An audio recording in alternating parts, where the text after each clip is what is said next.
안녕하세요. 모두 반갑습니다.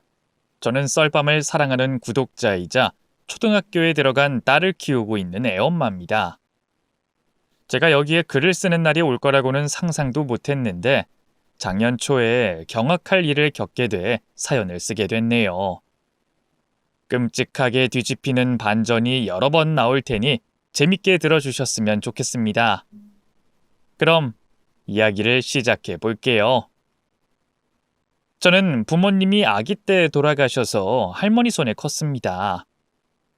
연세가 많으셔서 몸이 불편하신데도 저를 키우시려고 고매시장에서 야채를 구입해서 길거리에 바구니를 깔아놓고 장사를 하셨어요. 기초수급비가 나오긴 하지만 갓난쟁이였던 저를 키우려면 돈이 어쩔 수 없이 많이 들어가기 때문에 할머니가 고생을 참 많이 하셨답니다. 그렇게 가난하지만 할머니 손에 예쁜 마음을 가지고 잘 성장했어요. 제 꿈은 별다른 건 없었고 할머니와 둘이 오래오래 사는 것이었습니다. 저는 고등학교를 졸업하고 바로 취업을 했어요. 대학에 갈 형편이 되지 않기도 하지만 공부를 잘 하지 못해서 진작에 대학을 포기했답니다. 그래서 20살에 처음 일을 시작한 일은 보일러 점검원이었어요. 조금 독특하게 외근직을 선택한 이유는 할머니 건강이 좋지 않아서 언제든 달려가려는 생각에 결정했답니다. 할머니가 당뇨와 치매기가 있어서 언제 무슨 일이 생길지 몰라 제 전화번호가 적힌 목걸이를 해드렸는데 외출하신 할머니가 아파서 주저앉거나 치매로 길을 찾지 못할 때마다 제가 달려가서 할머니를 찾아 병원이나 집으로 모셔갔어요. 이런 식으로 돈을 벌며 할머니와 둘이 살았는데 세월이 너무 빨리 지나가서 눈만 감았다 뜬 것 같은데 제 나이가 30이 됐더라고요. 제 직업은 보일러 검침원에서 정수기 필터 교체로 바꿨다가 침대 청소원으로 일하게 됐습니다. 침대도 렌탈로 하는 시대다 보니 정기적으로 청소를 할 직원들을 뽑더라고요. 월급도 꽤 좋았고 일도 많아서 만족하며 일했죠. 한편 할머니의 몸은 10년 전과 크게 다르지 않았습니다. 당뇨와 치매는 여전했는데 정도가 심해지진 않고 비슷했어요. 그래도 병원에 자주 가서 진단을 받았는데 당장은 위험한 상황이 아니니 약 복용 잘하며 지내면 더 오래오래 사실 수 있을 거라는 말을 해주셨습니다. 그래서 할머니와 수십 년은 더 같이 살 수 있을 거라 믿으며 지냈네요. 제 직업이 외근직이고 침대 청소도구를 싣고 다녀야 해서 회사 차를 운전하면서 일했는데 어느 날 8차선 도로에서 접촉사고를 당했답니다. 신호등 불이 노란불에서 빨간불로 바뀌어 정지했는데 뒷차가 멈추지 않고 제 차를 받아버린 거죠. 그러자 뒷차 아저씨가 차에서 내리더니 급정거를 하면 어떻게 하냐며 욕을 해댔습니다. 저는 그 아저씨가 무서워 차에서 내리지 못하고 창문을 열고 보험을 불러달라고 했어요. 하지만 아저씨는 자기 잘못이 없다며 도리어 저에게 보험을 부르라고 으름장을 놨답니다.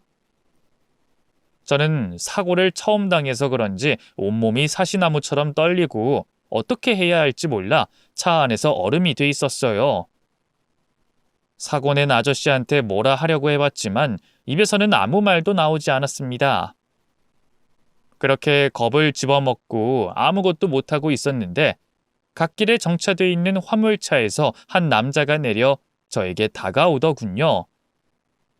그는 제 차를 받은 아저씨한테 큰 소리 쳤습니다. 이봐요 아저씨, 여성 운전자라고 언성 높이고 협박하시면 안 되죠. 내가 차 안에서 상황 다 봤어요.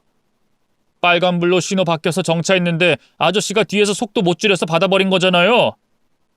내 차 블랙박스에 다 찍혔으니까 보험은 아저씨가 불러요. 이 놈팽이는 뭐야? 너 몇 살이야? 왜 남의 일에 끼어들고 난리야? 그리고 난 잘못한 거 없어. 이 아저씨 안 되겠네. 경찰 불러서 혼 좀 내줘야겠네. 지금 바로 신고합니다. 그만둬. 보험 부르면 될 거 아니야. 에이, 재수 없으려니까. 아저씨 더러운 꼴 당하고 싶어요? 어디서 혓바닥을 꼴리는 대로 굴리는 거야? 나는 반말 못할 줄 알아? 욕해도 당신보다 훨씬 잘해, 이 개후레 자식아!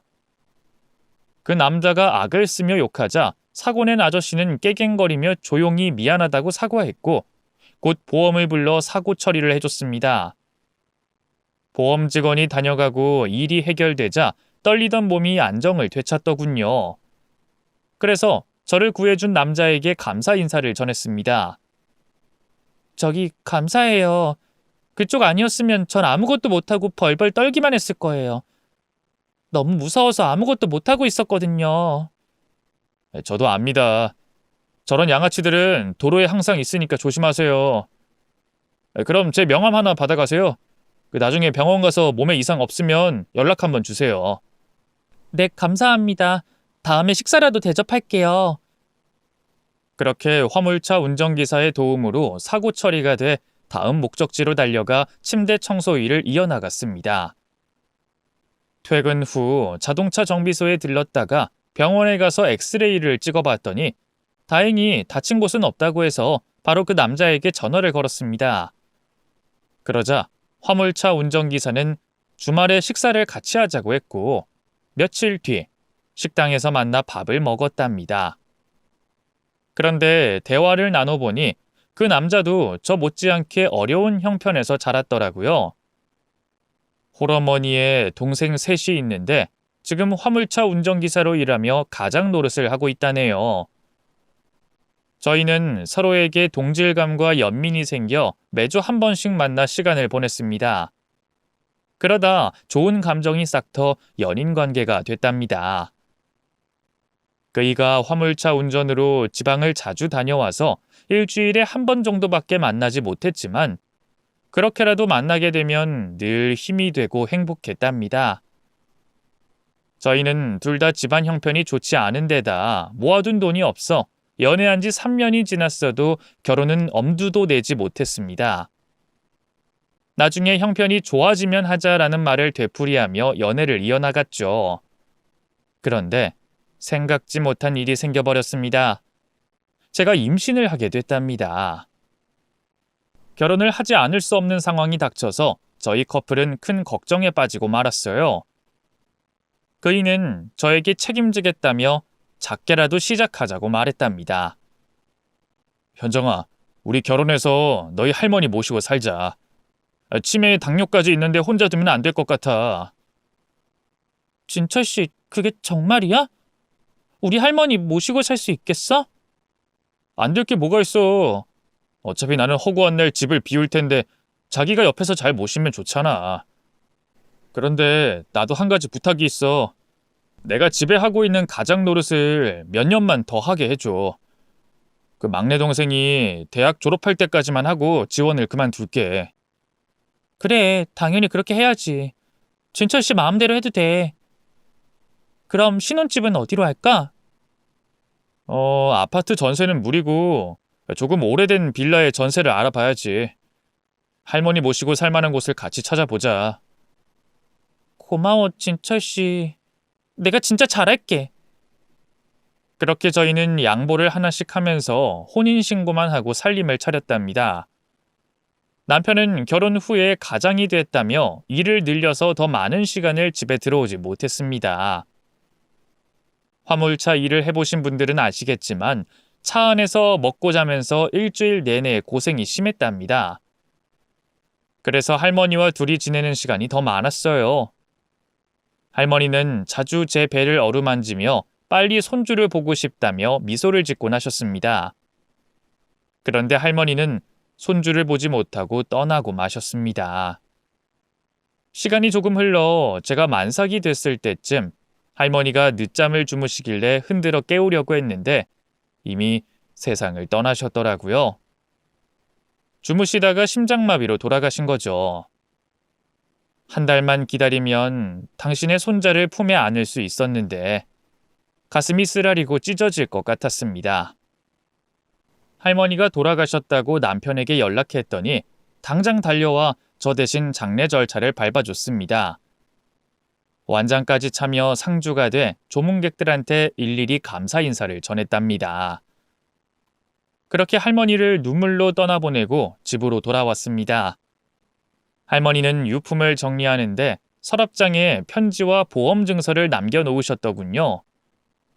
자신이 언제 어떻게 될지 몰라 오래전부터 사망보험을 들어놨으니 꼭 보험금으로 지금보다 나은 삶을 살라는 글을 남겨두셨답니다. 저는 할머니의 삐뚤빼뚤한 글씨가 적힌 편지를 가슴에 안고 목 놓아 울부짖었어요.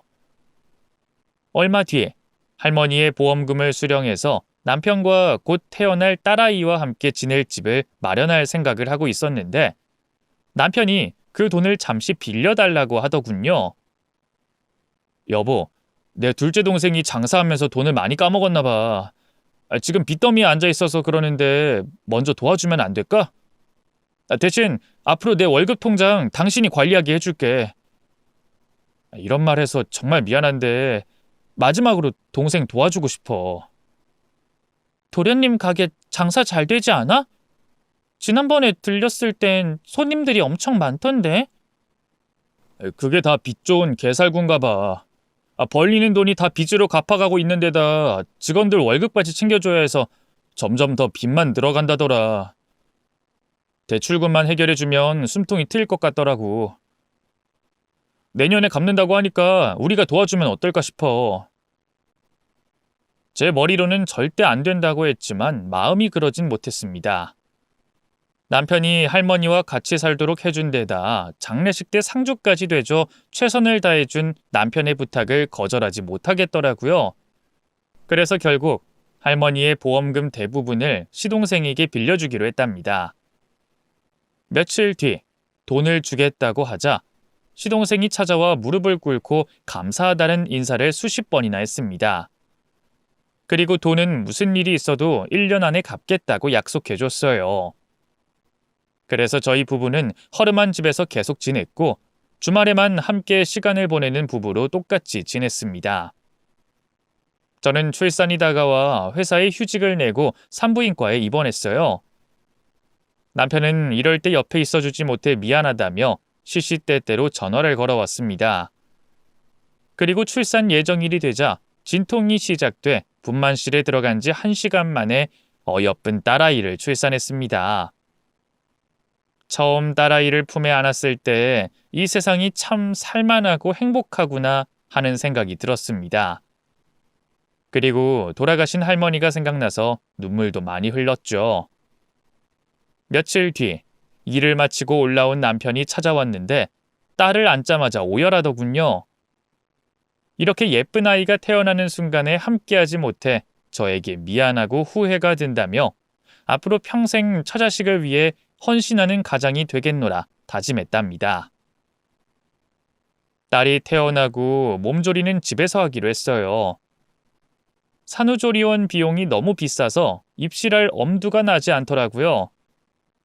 그래서 갓난쟁이 딸과 둘이서 6일을 보냈고 남편이 주말에 오면 하룻밤을 같이 보냈습니다.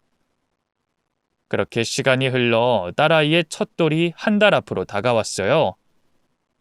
크게 파티는 못 해주지만 시댁 식구들과 조촐하게 파티를 할 계획이었답니다. 그런데 며칠 뒤 믿을 수 없는 끔찍한 연락을 받게 됐습니다. 그날은 전국에 폭우가 쏟아지는 날씨였는데 저희가 지내는 인천에는 눈앞이 보이지 않을 정도로 굵은 장대비가 내리고 있었습니다. 그래서 기분이 좀 찝찝했는데 평소 전화를 하지 않던 둘째 시동생에게 연락이 왔답니다. 무슨 일이 생긴 것 같다는 의심을 하며 떨리는 가슴을 진정시키고 전화를 받았는데 시동생이 우는 목소리로 제 남편이 크게 사고가 났다며 빨리 집 앞으로 나오라고 하더군요. 차를 끌고 저에게 오고 있다며 자세한 이야기는 차 안에서 해주겠답니다. 그래서 딸아이를 업고 집 앞에 도착해 기다리고 있던 시동생들과 시어머니의 얼굴을 봤더니 보통 큰일이 아닌 것 같더라고요. 저는 가장 침착하게 있는 막내 시동생에게 물었습니다. 도련님, 그이가 얼마나 크게 다쳤나요? 지금 어느 병원으로 가고 있대요? 형수님, 형은 지금 실종됐어요. 서해대교를 넘어가다가 졸음운전을 했는지 도로를 벗어나 가드레일을 뚫고 바다로 추락했다고 해요. 그래서 바로 구급차가 달려왔고 잠수부도 와서 물속을 들어가서 차 안을 찾아봤는데 형이 사라지고 없대요. 차 안에는 아무도 없대요. 창문 열고 안전벨트 하지 않고 운전해서 추락 후에 몸이 바다로 빠져나가 바다에 휩쓸려 간 거라고 추정하고 있어요. 그럴 리가요. 제 남편은 안전벨트 목숨처럼 여기고 착용하는 사람이라고요. 이건 뭐가 잘못돼도 크게 잘못됐어요. 여러 말 말고 어서 서해대교로 출발해요.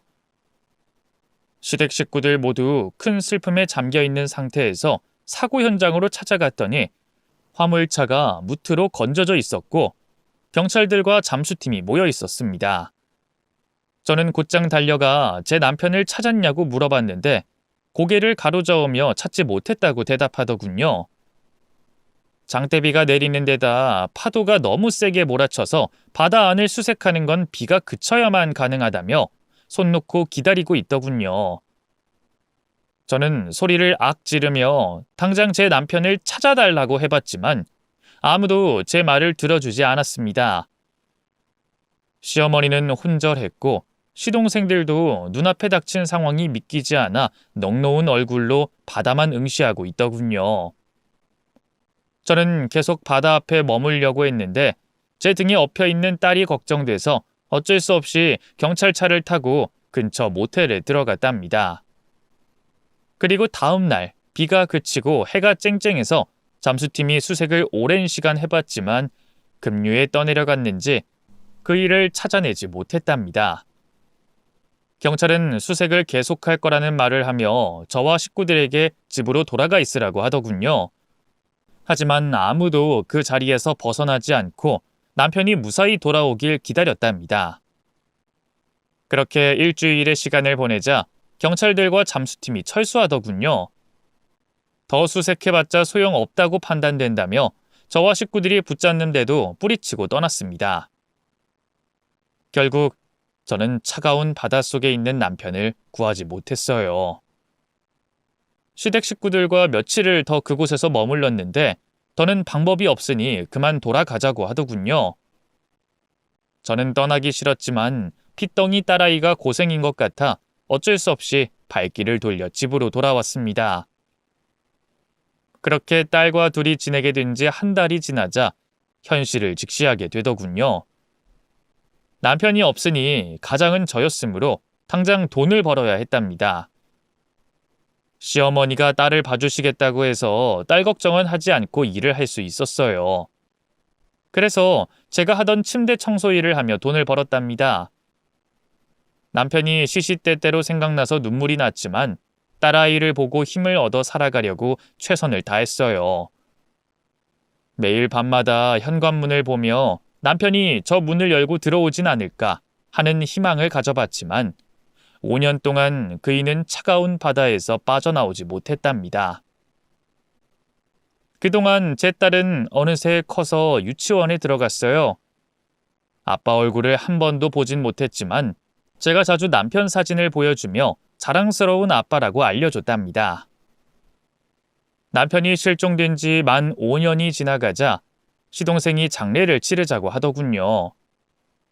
실종 5년이면 사망으로 인정해야 한다며 사망신고도 하고 그만 놓아주자고 말이죠. 그래서 저희는 실종된 남편의 장례식을 치러주게 됐습니다.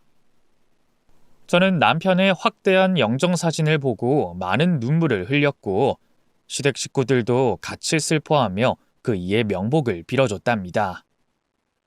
그렇게 장례식을 치르고 식구들이 한자리에서 식사를 하고 인사를 나누고 딸과 택시를 타려고 나왔는데 둘째 시동생이 잠시 할 말이 있다면서 저를 붙잡더군요. 형수님, 그 형이 실종되기 전에, 그러니까 혜빈이가 태어나기 전 제가 식당이 어렵다고 돈을 빌렸던 거 말이에요. 아, 그거요? 도련님이 몇 년 전에 다 갚아주셨잖아요. 갑자기 그 이야기는 왜요? 사실은 그게 제가 돈이 필요해서 빌린 게 아니에요. 형이 부탁을 했어요. 그 형수님한테 돈을 빌려서 자기한테 달라고요. 그때 저한테 형수님 몰래 빚을 졌다고 이야기를 했어요. 네? 도련님이 저한테 빌린 돈이 제 남편한테 갔다고요? 그이가 빚을 질 성격이 아닌데? 죄송해요, 형수님. 이 이야기를 진작 말씀드렸어야 했는데 이제야 하네요. 늦게나마 고백해서 죄송합니다. 형한테 신세진 게 너무 많아서 그때는 거짓말 해주는 게 최선이라고 생각했어요. 정말 죄송합니다, 형수님. 아, 네, 괜찮아요. 그이가 무슨 일로 돈을 빌린 건진 모르겠지만 이제 와서 그걸 따져서 뭐 하겠어요. 아무튼 솔직하게 말해줘서 고마워요, 도련님. 시동생이 한 말에 신경이 쓰이긴 했지만 그이가 허튼 짓을 했을 리가 없다고 믿어버리며 잊어버리기로 했답니다. 남편의 장례식을 치렀더니 마음이 조금 놓이는 기분이었어요. 5년 동안 바삐 살아와서 그이를 잊고 지낸 날도 있었지만 앞으론 심각하게 슬퍼하거나 아파하지 않고 딸아이를 키우며 살아갈 수 있을 것 같았답니다. 한편 제 딸아이는 아주 귀엽고 사랑스러운 건 기본에다가 친구들과도 아주 잘 어울리는 활달한 아이였어요. 또 같은 유치원에 있는 남자친구들과 삼각관계까지 생겼을 정도로 인기도 좋답니다. 하루가 지독하게 힘들고 피곤해도 퇴근 후 시댁에서 딸을 데리고 와서 안아주면 그렇게 행복했어요. 저의 일상은 일과 딸, 이 두 가지가 전부였던 것 같아요. 딸아이와 많은 추억을 쌓아가며 지냈더니 또 1년이 금세 지나가 버렸답니다.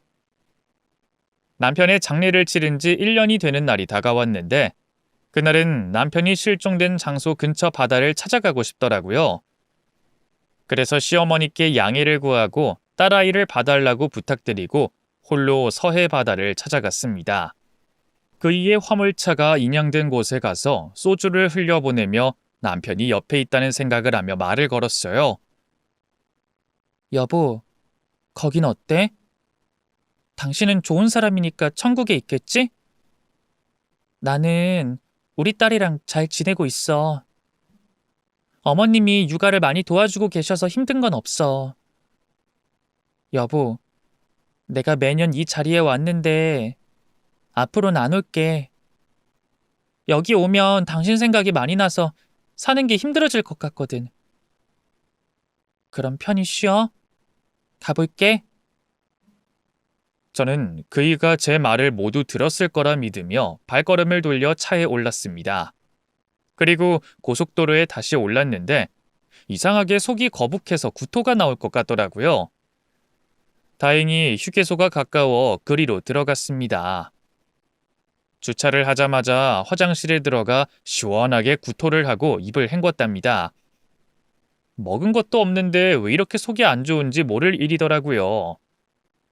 여하튼 속을 비우고 주차장으로 걸어가고 있는데 누군가가 저를 보고 아는 체 했습니다. 진철이 와이프 맞으시죠?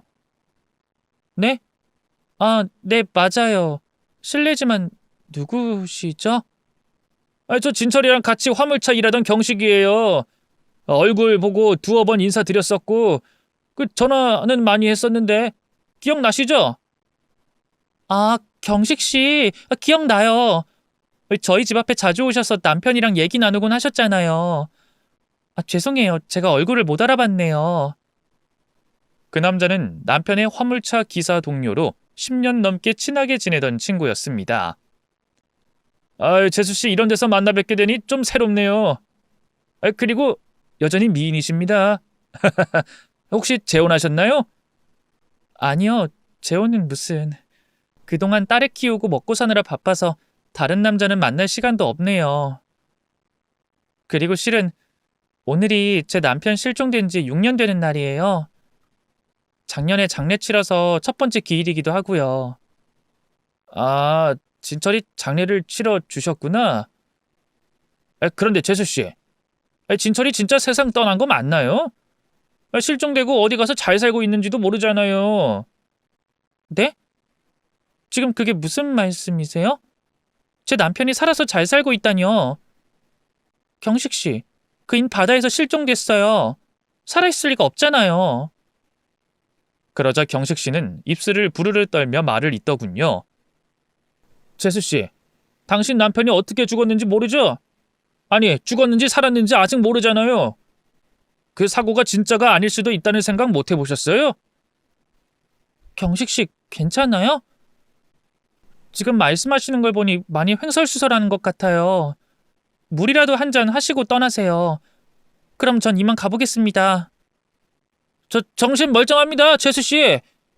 제가 얼마 전에 진철이 본 것 같아요. 저는 그 말을 듣자마자 온몸에 소름이 끼쳤습니다.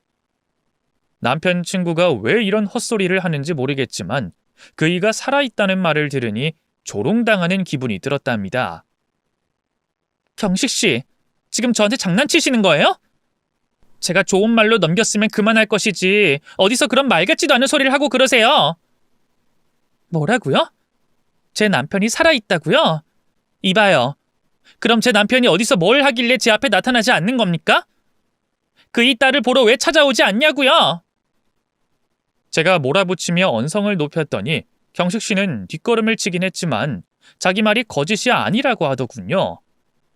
재수 씨, 저 농담하는 것도 아니고 꿈을 꾼 것도 아닙니다. 그 얼마 전에 진철이 본 것 같아요. 아니, 봤어요. 못 믿겠으면 저 따라오시면 되잖아요. 같이 가서 제가 본 사람이 진철인지 아닌지 확인해 보자고요. 이봐요, 경식 씨. 저 그렇게 한가한 사람 아니에요. 말도 안 되는 이야기 믿고 따라갈 만큼 어리석은 사람도 아니고요. 그러니까 이쯤하고 그냥 가시죠. 아니, 진짜 진철이 살아있다고요. 지금 산속에 살고 있단 말이에요. 만약 거짓말이면 그때 날 비난하고 욕해도 좋습니다. 경식 씨는 시종일관 진지한 태도로 그이가 살아있다고 말하더라고요. 제가 그냥 가려고 해도 앞을 막아서며 진실을 알아야 하지 않겠냐며 함께 남편이 있는 곳을 찾아가자는 소리를 하더군요. 저는 땅이 꺼지도록 큰 한숨을 내쉬며 대답했습니다. 좋아요. 따라갈게요. 그런데 만약 거짓말이면 정말 가만두지 않을 거예요? 아시겠어요? 네네, 좋습니다. 그럼 제 화물차 뒤로 바짝 따라오세요. 안내해드리겠습니다. 그렇게 대답한 경식 씨는 자신의 화물차에 올랐고 저도 제 차에 올라 시동을 켰답니다. 그리고 화물차 뒤를 따라가기 시작했는데 고속도로를 지나 조금 으슥한 산길을 오르더군요. 저는 혹시나 하는 마음에 시동생에게 전화를 걸었습니다. 지금 상황을 전하며 제 위치를 파악하고 있으라고 말해줬죠. 1시간 뒤에 전화를 하지 않으면 제가 찍어준 주소 근처로 경찰에 신고해달라고 말했답니다. 그러자 시동생은 위험한 것 같으니 따라가지 말고 돌아오라고 말했는데 제가 꼭 확인해야 할 것 같다고 대답하곤 끊어버렸답니다. 경식 씨의 화물차는 산길을 오르다가 곧 도로가 좁아져서 차에서 내렸어요. 자기 차를 두고 제 차로 올라가야 할 것 같다고 하더군요. 재수 씨, 제가 진철이 본 곳이 저 위로 더 올라가야 합니다. 그런데 제 화물차는 이 작은 길을 들어갈 수 없어요. 재수 씨 차로 같이 가야겠네요. 잠깐, 화물차로 못 올라가는 길을 지난번엔 어떻게 가셨죠? 그러니까 그 렌트카요. 지난번에 차를 렌트해서 혼자 여기저기 여행을 다녔어요. 그 차로 이 길을 올라가서 경치 감상하다가 진철이 본 것 같습니다. 그땐 제가 잘못 봤을 거라 생각하고 잊어버렸는데 시간이 지나면서 진철이가 확실하다는 생각이 들었어요. 그걸 나더러 믿으라는 거예요? 이봐요, 경식 씨. 솔직히 말해봐요. 나한테 흑심이 있어서 따라오라고 한 거죠? 아까 휴게소에서 절 보자마자 미인이라고 아부떨더니 괜한 흑심이 생겨서 이러는 거 아니에요? 그럴 리가요. 재수 씨, 저 그런 나쁜 놈 아닙니다. 답답해. 어떻게 해야 제 말 믿으시겠어요? 여기까지 왔는데 그냥 돌아갈 생각은 아니시죠? 모르겠어요, 경식 씨. 당신을 믿어야 할지 말아야 할지. 그런데 제가 좀 아까 남편 동생한테 전화했어요. 제가 1시간 안에 전화하지 않으면 경찰에 신고하라고 했습니다. 그러셨어요? 제가 못 믿어서요? 알겠어요. 그러면 진철이 동생 믿으시고 나랑 같이 가실래요? 저한테 허튼 짓 하면 가만 안 둬요? 아시겠어요? 네, 걱정하지 마세요. 그럼 옆자리에 탈게요. 두 손 들고 탈 테니까 제가 허튼 짓 하는지 잘 보세요. 아셨죠? 경식 씨는 차에 올라 두 손을 잘 보이게 가슴 높이까지 올리고 있었습니다. 계속 직진하라고 해서 쭉 올라갔는데 사람이 사는 집으로 보이는 곳은 전혀 보이지 않았답니다. 절간이나 보이면 다행일 것 같은 산길이었죠. 한참 동안 조용했던 경식 씨는 두 갈래 길이 나오자 입을 열었습니다. 재수 씨, 여기서 왼쪽 길로 빠지세요. 그리고 조금만 올라가면 펜션 같은 집이 한 채 나올 겁니다. 거기에서 제가 진철이 봤습니다. 진짜죠? 알겠어요. 한번 믿어봅시다. 저는 왼쪽 길로 빠져서 다시 오르막길을 올라갔습니다. 그런데 펜션 같은 집은커녕 우거진 숲밖에 보이지 않았어요. 그 순간 저는 뭔가 잘못됐다는 생각에 차를 세우고 경식 씨의 멱살을 잡고 외쳤습니다. 이 개자식! 무슨 수작 부리려고 여기까지 날 데리고 온 거야? 여기 펜션 같은 집이 어딨다고 그래? 너 뭐야? 나한테 무슨 짓 하려고 그랬어? 아니에요, 재수씨. 100m만 더 올라가 보세요. 그럼 펜션 같은 집 나온다고요. 제발요. 허튼 소리 하지 마. 네 놈이 날 덮치려고 산속 깊이 가게 할 계획이잖아. 너 혼자 여기 왔다는 것 자체가 수상쩍다고. 당신 여기서 내려. 당장. 재수씨, 저 진짜 억울해요. 전 진철이 찾아드리려고 한 것뿐이에요. 그래서 제가 112 버튼을 누르고 통화 버튼에 손가락을 대려고 겁을 줬습니다. 당장 내리지 않으면 통화 버튼 누른다? 그럼 네 놈을 잡으러 경찰들이 오겠지. 좋은 말로 할 때 꺼져. 제 말 믿지 못하시는군요. 좋습니다. 저 내릴게요. 됐습니까? 또다시 내 눈앞에 나타나면 그땐 진짜 경찰 부를 거야. 이 거렁뱅이 같은 자식아. 그는 제 차에서 내려 문을 닫았습니다. 저는 다시 내려가라고 차를 돌려보려고 했지만 길이 좁아서 넓은 구간이 나올 때까지 올라가야 할 것 같았답니다. 그래서 어쩔 수 없이 앞으로 더 달려나갔는데 경식 씨 말대로 펜션 하나가 보이더군요. 혹시 경식 씨가 따라왔을까 싶어 백미러로 살펴봤는데 화가 나서 떠났는지 5분을 기다려도 나타나지 않더라고요. 저는 여기까지 왔으니 혼자서 3층 집을 살펴보기로 했습니다. 제 남편을 닮은 사람이 사는 건지 아니면 경식 씨가 거짓말을 한 건지 제 두 눈으로 확인해 볼 생각이었죠. 그래서 차에서 내려 잔디를 밟고 펜션 입구를 향해 걸어갔습니다. 그런데 잠시 후 누군가 제 뒤에서 한쪽 팔로 제 몸을 붙잡고 다른 손으로 제 입을 틀어 막았어요. 경식 씨가 저를 덮치려고 달려든 것 같았습니다. 저는 안간힘을 쓰며 몸을 흔들었고 이내 남자의 손가락을 세게 깨물었답니다. 그러자 비명을 지른 남자가 잔디밭을 대굴대굴 구르더군요. 저는 재빨리 일어나 쓰러진 남자가 누군지 확인해 봤습니다. 그는 바다에서 실종된 제 남편이었답니다. 뭐야?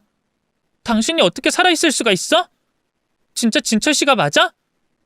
내 남편 김진철이 맞냐고? 아이씨, 왜 손을 깨물고 지랄이야?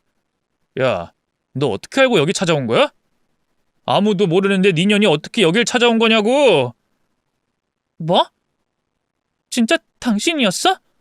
당신 살아있었어? 저는 너무 놀라서 잔디밭에 주저앉고 말았습니다. 그이가 어떻게 살아남았는진 모르겠지만 그동안 저와 딸을 버리고 잘 먹고 살아온 사실에 화가 미칠 듯이 나더군요. 이 모든 게 생시라는 걸 알게 되니 몸이 사시나무처럼 떨리며 움직이지 못했습니다. 그러자 남편이 다시 일어서서 저에게 다가오더군요. 그러니까 얌전히 살 것이지 왜 여길 와서 일을 만들려고 그래? 당신이 여기 온 이상 살아서는 못 나가.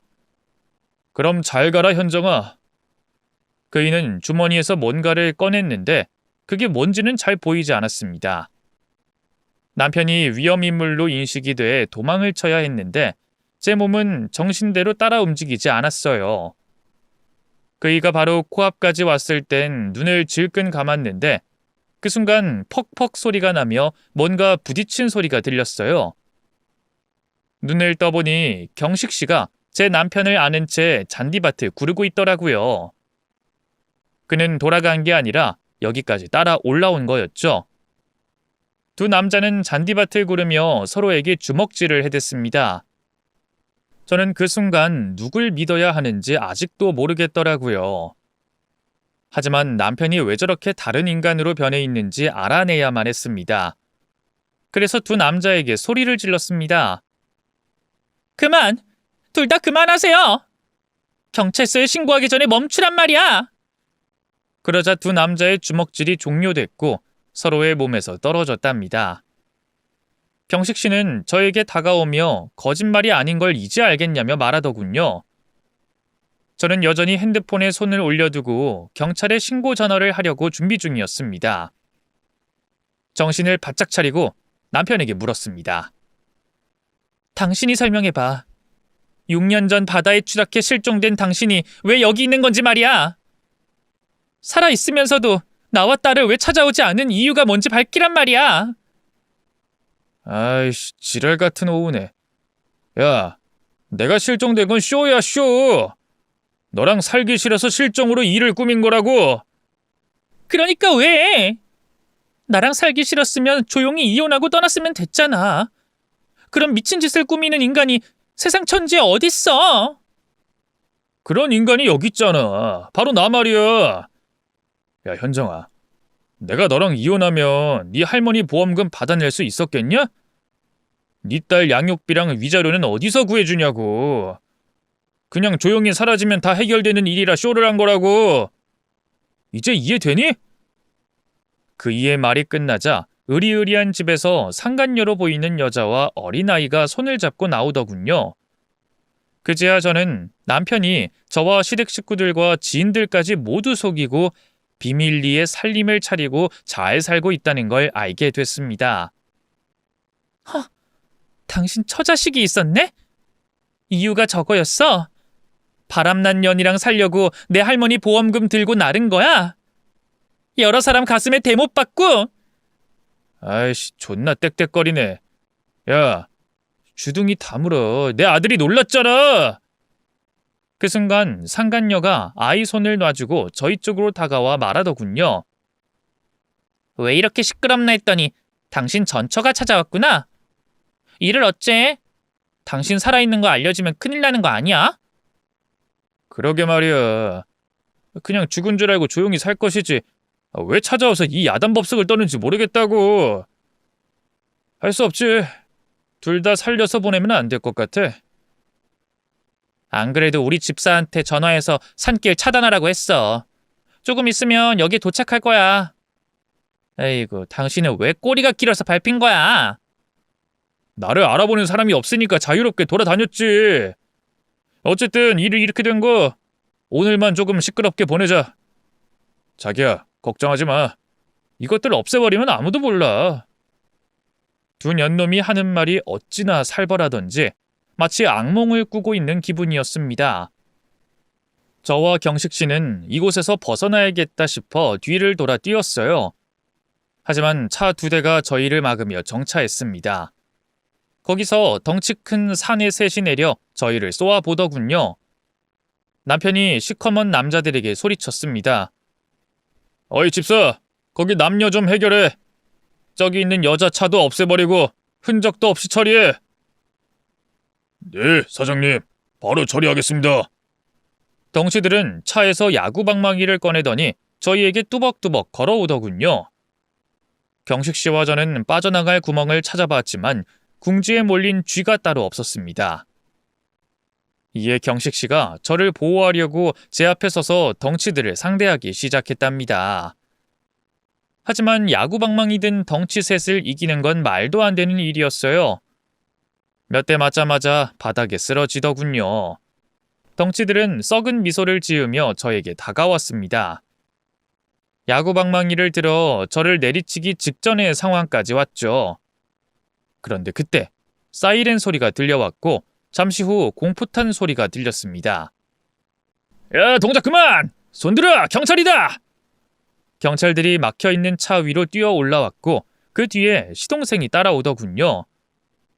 제가 1시간 안에 연락하지 않으면 신고해달라고 했는데 직접 경찰들을 동원해서 찾아온 모양입니다. 형수님, 괜찮으세요? 제가 신고해서 형수님 차를 추적했습니다. 이제 다 끝났어요. 시동생은 그렇게 말하며 저에게 다가오는데 살아있는 남편을 보고 경악하고 말았습니다. 형? 당신 누구야? 내 형이야? 진철이 형? 아이씨, 아주 동네방네 소문 다 나게 생겼네. 이 새끼는 평생 도움이 하나도 안 되네. 내가 너랑 동생들 뒷바라지 해준 게 얼마나 많은데 이런 식으로 날 엿먹여? 아우, 이 등신 같은 새끼야. 너 때문에 내 인생 조져버리게 생겼잖아. 형, 진짜 형이야? 도대체 지금 무슨 일이 벌어지는 거야? 살아있으면 왜 우릴 찾아오지 않은 거냐고. 야, 이 자식아. 그 가난에 빠진 집구석에 뭐하러 계속 붙어 살아야 하냐? 내가 니들 때문에 개고생하며 산 걸 생각하면 아직도 자다가도 부하가 치밀어서 벌떡 일어난다고. 이제야 살만해졌는데 네가 다 망쳤어. 도대체 그게 무슨 소리야? 내가 망치긴 뭘 망쳤다는 거야? 몰라서 물어? 너 때문에 내가 감옥 가게 생겼어. 신고 아주 잘했다, 이 새끼야. 그이가 주먹으로 시동생을 때눕히자 제가 달려가 남편의 손등을 물어버렸습니다. 그리곤 절대 놓아주지 않았죠. 아이씨, 이거 나! 야, 이 개같은 년이! 진짜 개같은 짓을 하네. 경찰 양반들! 이 여자 좀 말려봐! 경찰들은 덩치들을 체포하고 있느라 저와 남편의 상황을 두고 보기만 했습니다. 제가 실컷 물어뜯고 있는 사이에 경식씨가 주먹으로 그이의 코를 강타했는데 곧 쌍코피가 주르륵 흘러내렸어요. 저는 그제야 남편에게서 떨어졌습니다. 경식씨와 시동생이 합동으로 남편을 개패듯이 패기 시작했어요. 시동생도 대충 상황을 알아차리고 분노의 주먹을 실컷 날렸습니다.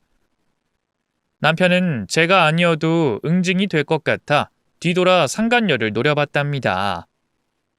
아직 경찰들은 덩치셋을 경찰차에 태우고 있어서 상간녀와 맞짱 뜰 시간이 충분히 남아 있었어요.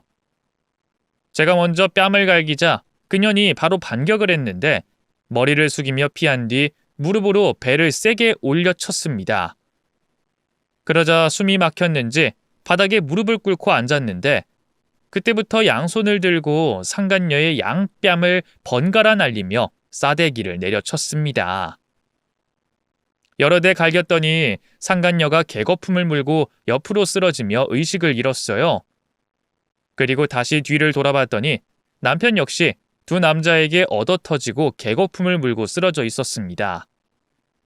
경찰들은 저희에게 그만 물러나라고 경고했고 두 년놈에게 미란다 원칙을 고지하며 저와 경식 씨를 감금하고 때린 혐의로 손목에 쇠고랑을 채웠답니다. 모든 게 해결되고 모두 경찰서로 자리를 옮겼습니다.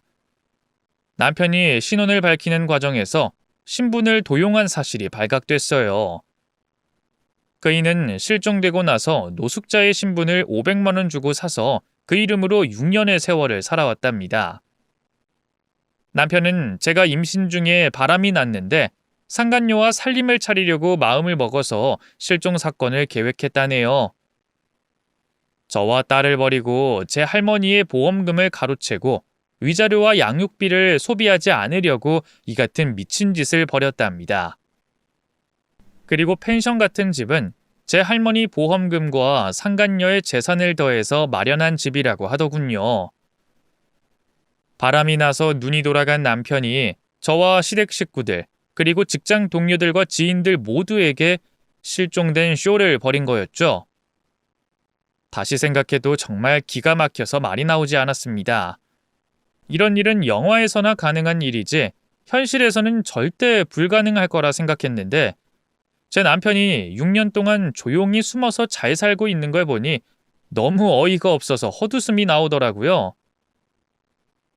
그렇게 체포된 남편은 사기 기망죄와 사문서 위조 등의 죄로 구속이 됐고 상간녀는 방임죄로 구속이 됐습니다.